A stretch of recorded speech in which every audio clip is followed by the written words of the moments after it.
La CEDEAO, c'est la zone de prolongement géographique naturel du Maroc vers l'Afrique. Le Maroc est déjà le premier investisseur africain dans la zone.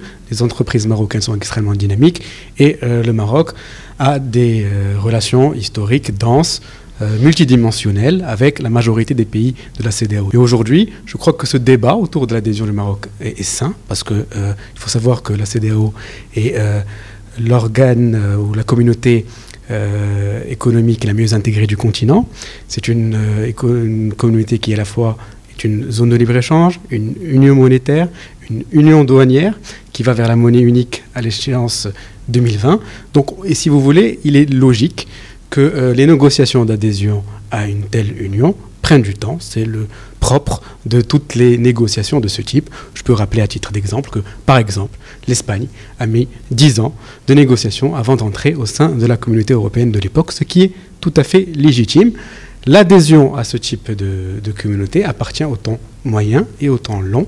Il s'agit de négociations aujourd'hui à avoir sur des aspects techniques, d'autant plus qu'il faut prendre en considération certaines questions, certaines inquiétudes légitime. Pourtant, il y a une complémentarité qui est en train de se dessiner, qui peut réussir entre notre économie et l'économie de ce regroupement. Absolument. Et déjà, la principale complémentarité, c'est les liens intenses économiques qui lient le Maroc au pays de la CEDEAO, on en a parlé, mais également les projets structurels, structurants, portés par Sa Majesté le Roi, comme le projet de gazoduc Nigeria-Maroc, qui va passer par quasiment l'ensemble des pays de la zone, mais aussi les projets portés par l'OCP, de fertilisants. Donc, il y a une dynamique extrêmement positive. Et l'entrée du Maroc à la CEDEAO fera de la CEDEAO la 16e puissance économique mondiale, ce qui n'est pas rien. Maintenant, il faut aussi comprendre le débat qu'il y a au sein des patronats, au sein des opérateurs économiques, au sein des sociétés civiles locales, puisque le Maroc est une puissance économique continentale importante et, par définition, elle inquiète. Dans quel secteur ?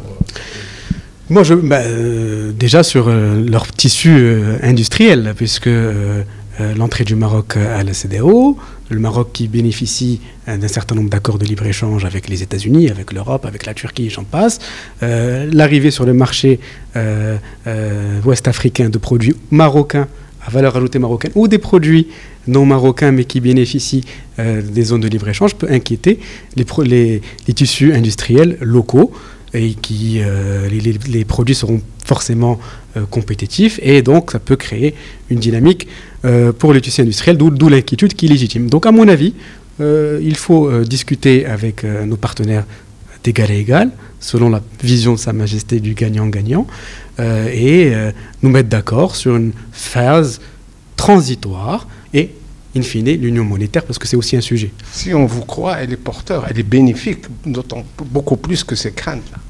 Évidemment, les craintes vont être dépassées. Ce qu'il faut que le Maroc agisse, le Maroc au sens large, l'ensemble des acteurs, je parle du patronat, je parle des opérateurs économiques, je parle évidemment de la diplomatie, mais aussi des think tanks. Nous devons faire un travail de pédagogie auprès de nos partenaires ouest-africains pour leur expliquer que le Maroc souhaite intégrer la CEDEAO pour être un acteur qui permette à la CEDEAO de grandir, qui permette à la CEDEAO d'avancer, mais qui a une force de proposition sur le plan politique, notamment la valeur ajoutée du Maroc sur la CEDEAO, sur les questions sécuritaires, de défense, sont incontestables et incontestées. Maintenant, sur les questions purement économiques, il y a une phase transitoire. Il faut rassurer, dire que, évidemment, sur les questions de libre-échange, sur les questions de l'union douanière, il y a une phase transitoire qui devra s'opérer de manière naturelle.